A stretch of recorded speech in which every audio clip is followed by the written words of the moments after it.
Hey, it's the Sunday soak. We got 2 wins down, 1 to go today. Trying to get the sweep, but the series win already. I'm excited to first one of the year. Oh my god! Series win of the year. And coming against a good team. Tell you're coming allegedly. Hey, hello. Oh, those purple nipples are nice. I love it. The front is matching the ass. Big and bulge, extreme. All right, boys, let's start Sunday soak. Let's open with one word that describes a homestand for you. Treasy first. Luis. My Sox summer. Awesome. Electric for me, especially yesterday. Very electric. 2 games in, the White Sox win game 1, 11-1. They didn't even hit a home run, boys. No. They just kept the line moving, and they let the Red Sox play like a bunch of idiots, and we loved it. I felt like they didn't even hit the ball hard once. No. I think Jacob Maya was the hardest hit ball of that Double whole down game. the line. Yeah. Their stupid TV announcer jinxed the fuck out of them because they're like, hey, this is a great time to go play Chicago White Sox. And then they got bitch slapped all over the South Side. It was wonderful. Very fun. The Boston bitch slap. Let's make a shirt. That was fun. Couldn't stop talking shit Friday night because of all that stuff. Roll into Saturday, and the White Sox, Friday night they face left-handed pitcher. And okay, we got the lineup set. We can handle left-handed pitchers. They've been struggling against right-handed pitchers.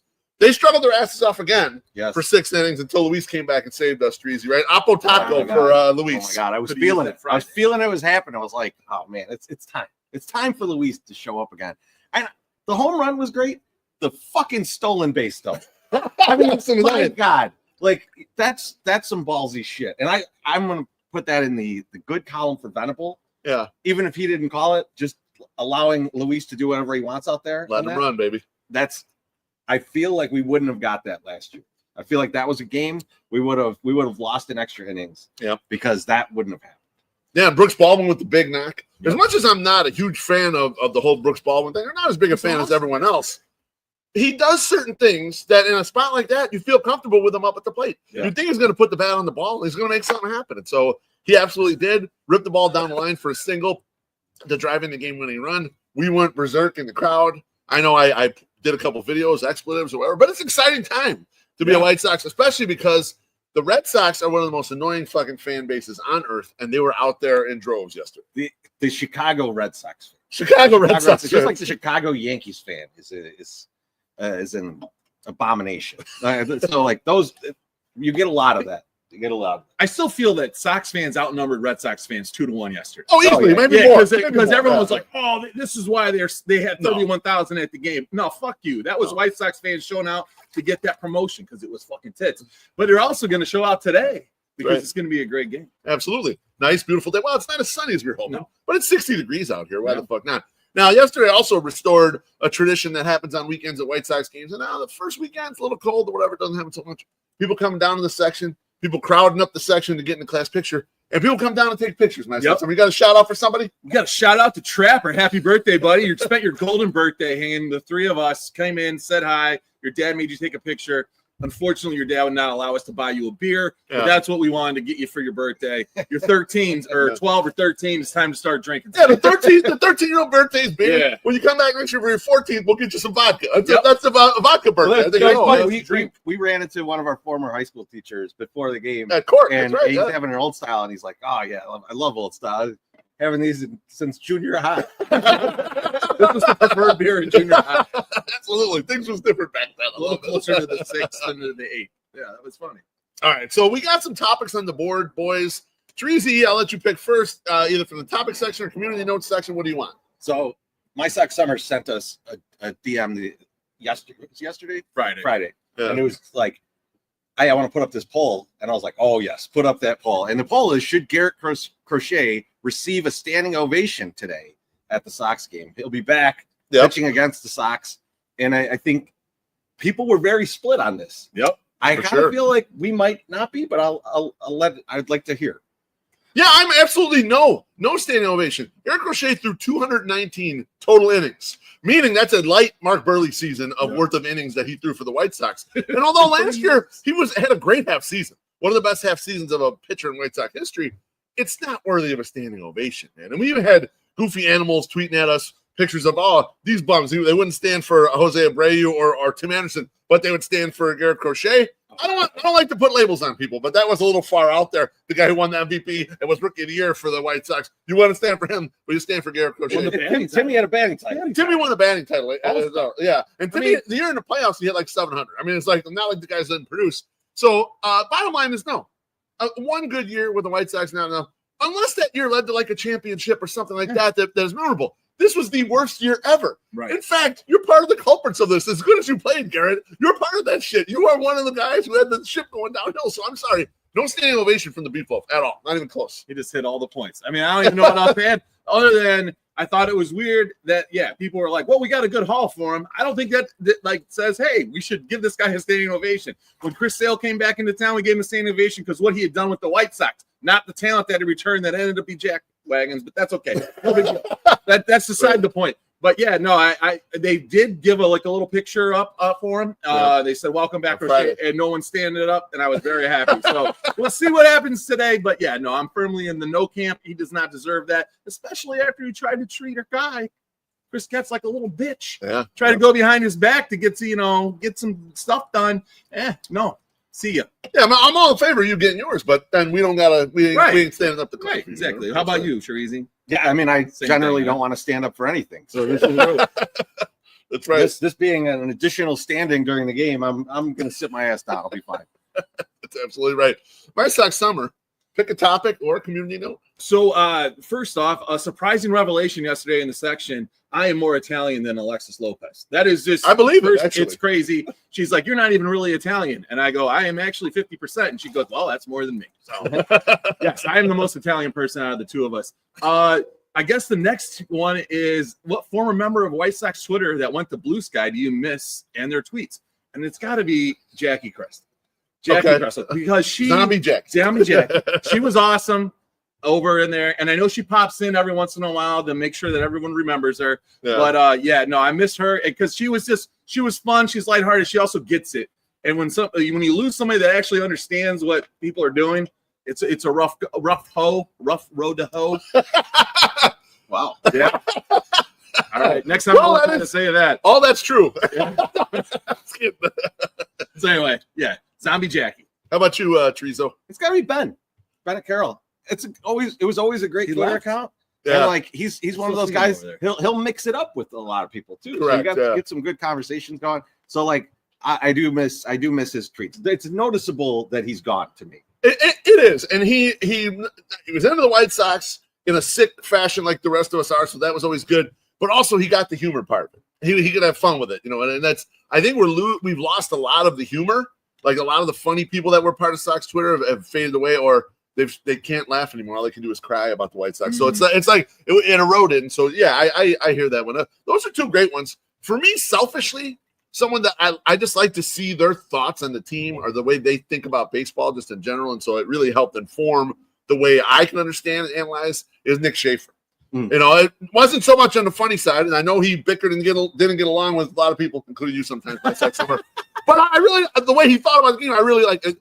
The way I look at stuff, I was like, I like to have certain thought processes as part of my feed and help inform me, and that was one, and this one that I feel like I'm missing early in the season. So I would have put him in there. That's the BPS guy. Yeah, Nicky Peeps. That's right. Yeah. All right, my turn to pick. So I'm going to pick for the topics. I'm going to pick who do you want to get the next promotion from Charlotte to Chicago, and I actually want Trezy to lead off this question.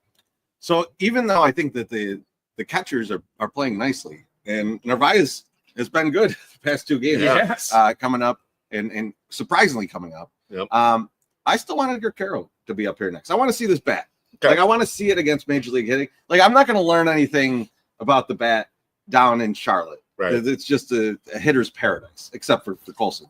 Yeah. But like Edgar's just going to keep mashing down there, and that I'm not going to know. And then the other thing is, I think there's a lot of work for him to do on the catching side.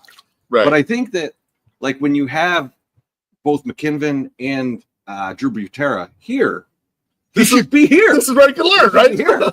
And then, if he is hitting, there's plenty of DH spots available on this team. Absolutely. So yeah, that's who I'd like to see up next.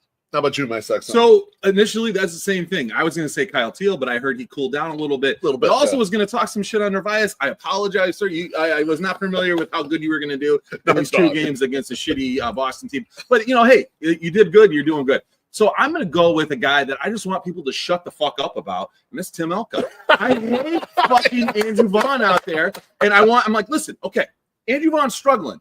And you're not going to send him down, but you can put him on the bench for a little bit. You can get his head right. Fake IL or something. Maybe go fuck a fat bitch. I don't know. Go do what you got to do. But it might help. Tim Elko, everyone's like, why don't we just have Tim Elko up here? And you know what? They're sort of right. If all you're doing is catching balls at first base, Tim Elko could probably do that. And let me see a different bat.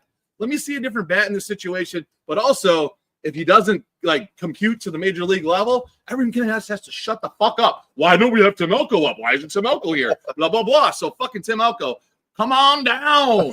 He's a legend in Mississippi. Correct. So Correct. If it doesn't work out here, there's 80 million people that'll hire him there and he'd be coach for something there. And so he have his own enterprise rental car.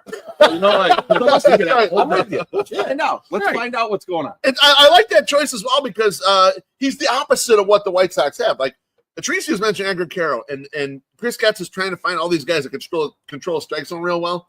Edgar Carroll right now in AAA, Patricia, I think he has 10 walks and 11 strikeouts. Like he is a guy who controls the fuck out of the strike zone. The hitting is there. Elko's the opposite. He's going to strike out like a motherfucker, but you know what he's going to do? He's going to plant some balls in the stand. Hell yeah. And this team needs that so goddamn bad right now. And so, even if he's not good, he could probably provide a jolt just by being that guy that, he's going to dig in and he's going to just launch a couple homers. Yeah. That's really what this squad needs.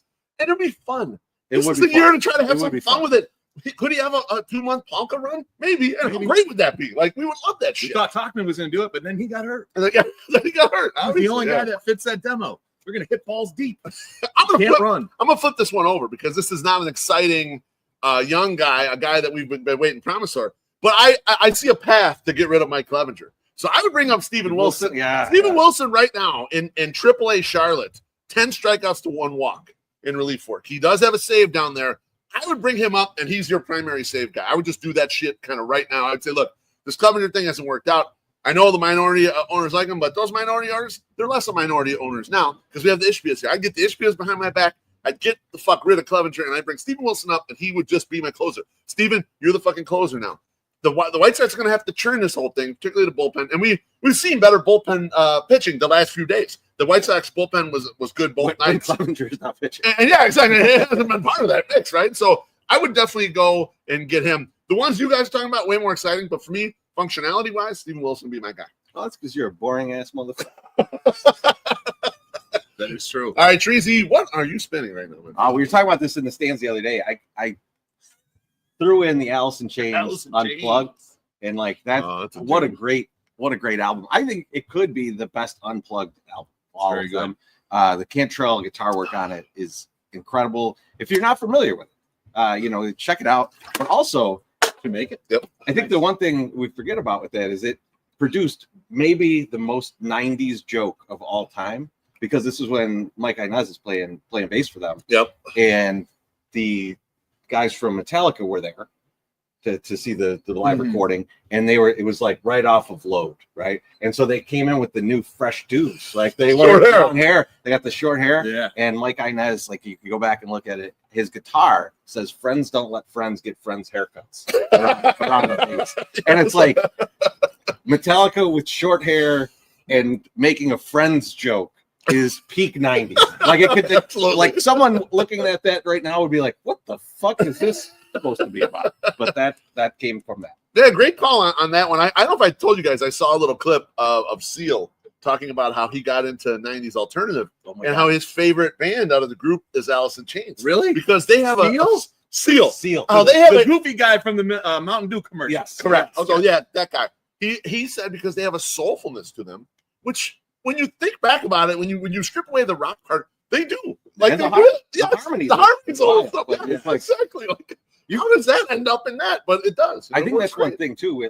Lane Staley was such a great singer that Jerry Cantrell only did harmonies in that. Yeah. Because Cantrell's a really good singer. Correct. We've all seen him live and seen him seen the solo work stuff too. Yeah. So that's a pretty incredible band in a really short existence of that band too. But they did produce that Unplugged, and I went back to it the other day, and I recommend it to everybody. That was one of his last shows too. Wasn't Yeah, it? Yeah. So like he was in bad shape. You know, he's on the way out. He sounds great, but he was obviously not doing well. Yeah, that one's no skips, baby. No What is skips at sad. all. That's sort of sad.